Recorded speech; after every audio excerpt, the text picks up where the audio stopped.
these principles forward, throughout your whole author journey. Building a sustainable career, not just focusing on the short term. Exactly. Use the data, engage with your readers, refining your approach. And that's something we can all do, whether we're seasoned authors or just starting out.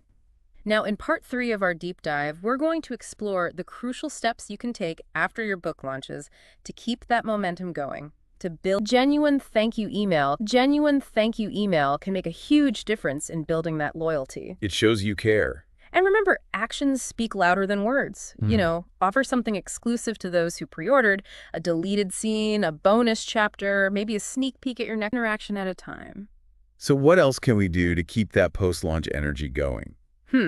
Well, online events are fantastic. Oh, yeah. Like what? Q&A sessions, virtual book clubs, writing workshops. Oh, cool. It's a chance to interact directly with your readers, answer questions, get feedback. You're creating a two-way street of conversation. I love that. Wow. And don't underestimate the power of reviews. Encourage your readers to leave honest reviews on Amazon, Goodreads, those places. Reviews are so important. They really are.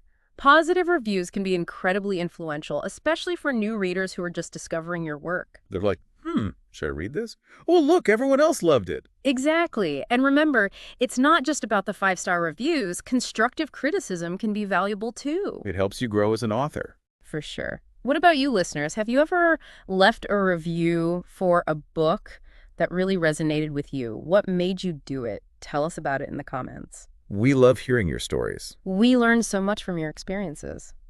Okay, so as we wrap up this dive, I want to come back to something we've touched on throughout this whole conversation. What's that? Pre-orders, they're about so much more than just sales numbers. They're about building a community, right? Exactly. It's about fostering a connection, creating an experience that goes beyond the book itself. It's about building a tribe of readers excited about your work and want to come along for the ride. Beautifully said. And that's what I really want you to take away from this.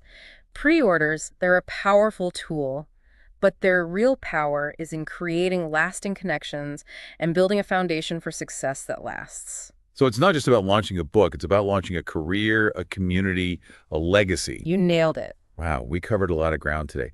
I don't know about you, but I'm feeling super inspired, amazing tips into action. That's fantastic. And remember, this is just the beginning. There's always more to learn, more to explore, more to create. So keep diving deep, keep experimenting, keep those creative sparks flying. Until next time, happy writing, happy reading. See you soon.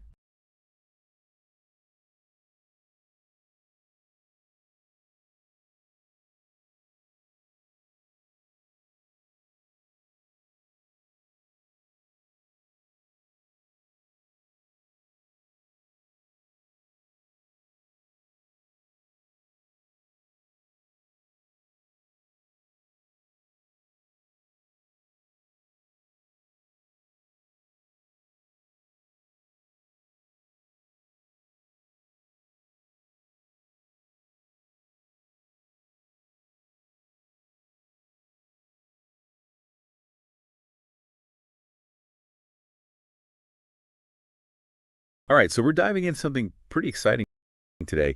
Turning your passion, not just into a book Series, yeah.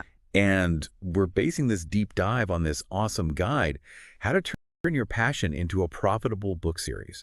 Yeah. And, it's got some seriously valuable insights, even if you're, not necessarily an aspiring author. Oh, absolutely. It's packed with advice on everything from finding your niche to building a loyal fan base and even diversifying the traditional, book format. Yeah. So first things first, finding that sweet spot, Yeah. Where your passion meets.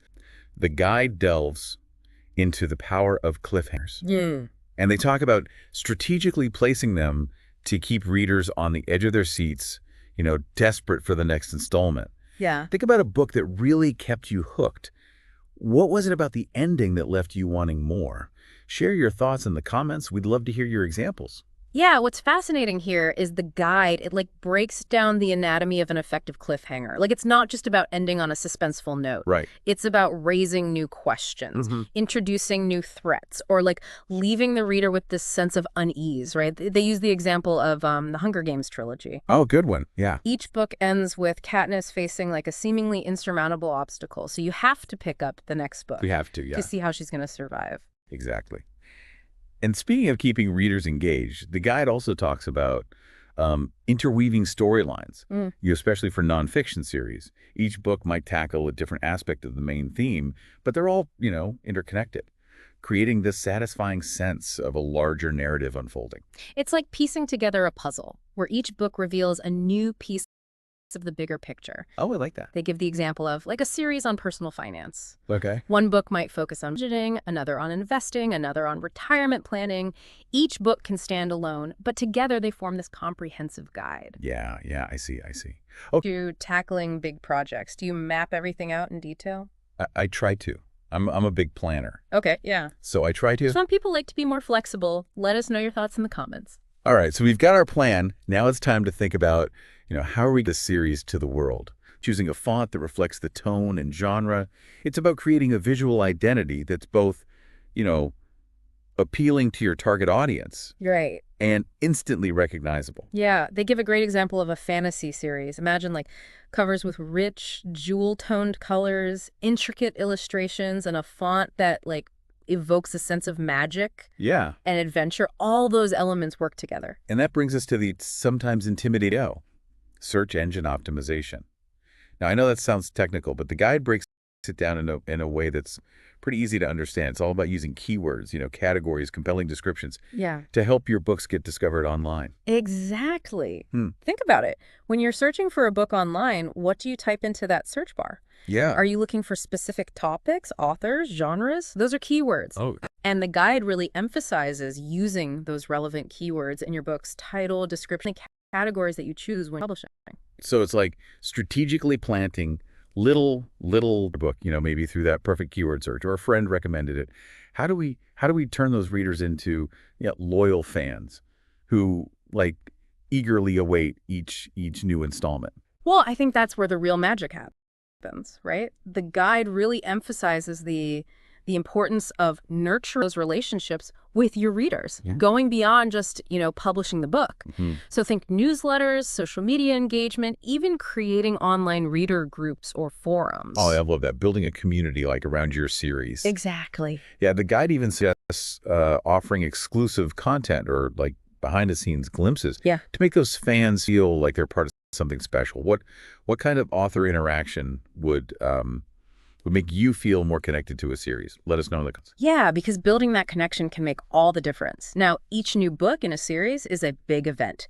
You can't just release it into the world and hope for the best.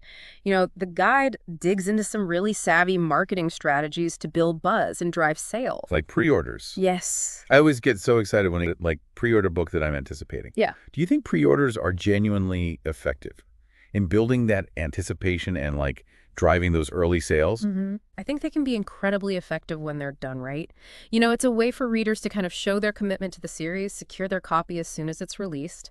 The guide also mentions bundling as a clever tactic, Oh, yeah. offering like the chance to purchase the entire series at a discounted price. Bundles are dangerous for my wallet, I know. but they're brilliant for boosting sales and introducing new readers to those earlier books. Exactly. Yeah, they're creating this irresistible package.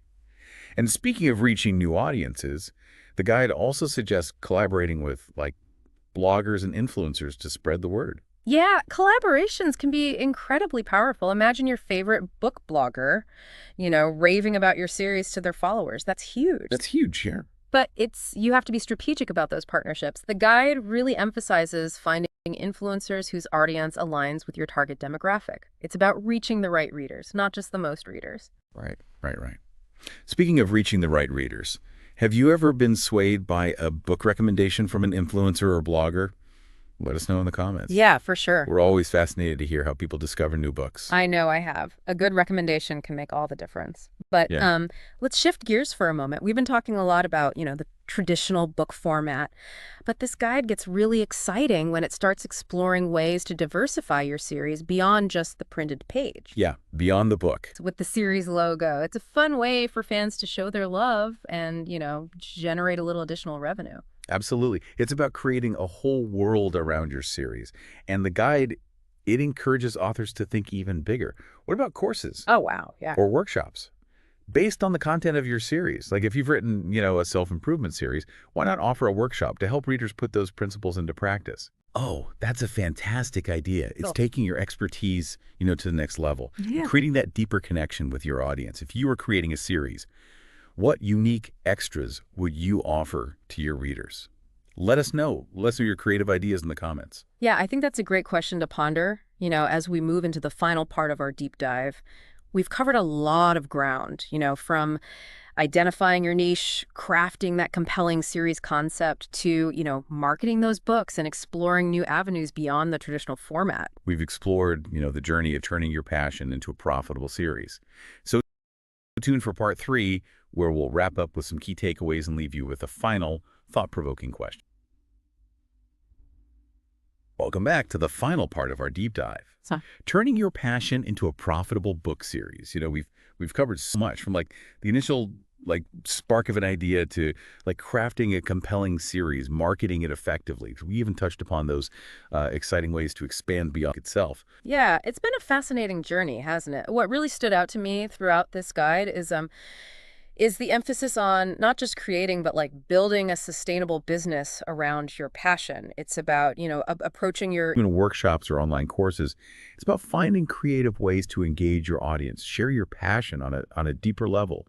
And what I find truly inspiring is that these principles, they can be applied to any project where you're looking to share your passion with the world. It might not be a book series. It could be a podcast, a blog. Taking those initial steps, doing the research, connecting with your audience, and finding those innovative ways to share your passion.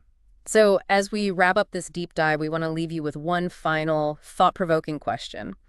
What passion are you ready to turn into something amazing? What impact do you want to make on the world? We'd love to hear your dreams, your aspirations, your ideas down in the comments. Who knows, maybe the next time we do a deep dive, it'll be inspired by one of your incredible ideas. Keep learning, keep creating, and never stop sharing your passion with the world. Thanks for joining us. See you next time.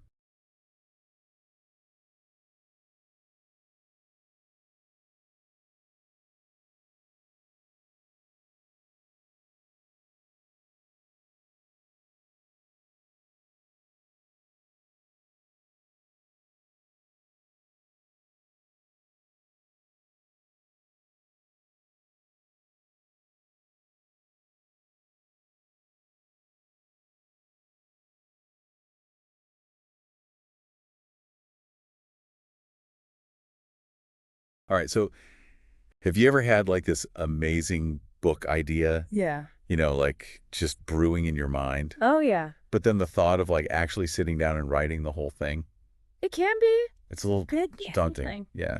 So that's what we're going to be looking at today in this deep dive. Okay. We are checking out how to write a book in 7 days without overwhelming yourself. All right. Now, I know what you might be 7 thinking. days. 7 days, right? It's bloody impossible. A lot of people think That's that. yeah, and you know what? It's a bold claim. It is a bold claim. It is. But even if you're not trying to break some kind of land speed record for book writing, I think there are actually some really, really practical tips in the source that we can all use. Yeah, I think so too. Yeah. So let's jump right in. Okay. 1 is all about planning, Planning, which, it might be tempting to just dive right into the writing, right? To get going. get those words. Get it out. Book. So your target audience, basically. Your target audience, exactly. Okay. And then you have to get clear on what your main point is. Yeah. What's the core message that you want your readers to take away? Okay. Once you have those 2 things, then you can start outlining the structure of the book and mapping out the chapters. Okay, so this actually makes me think of something that I struggle with sometimes. What's that?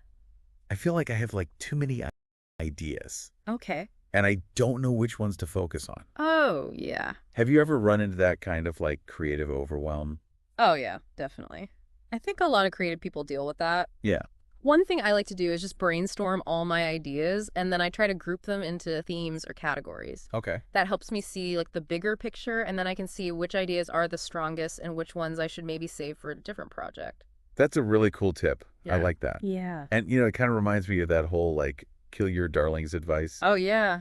Sometimes you got to let go of an idea, even if you're, really attached to it. Exactly. And sometimes, those darlings can live on in a different project. Right. You're not getting rid of them for good. Right. It's just not the right time or the right place Right. for this particular project. Exactly. Okay, so for all listeners out there, I want to hear from you.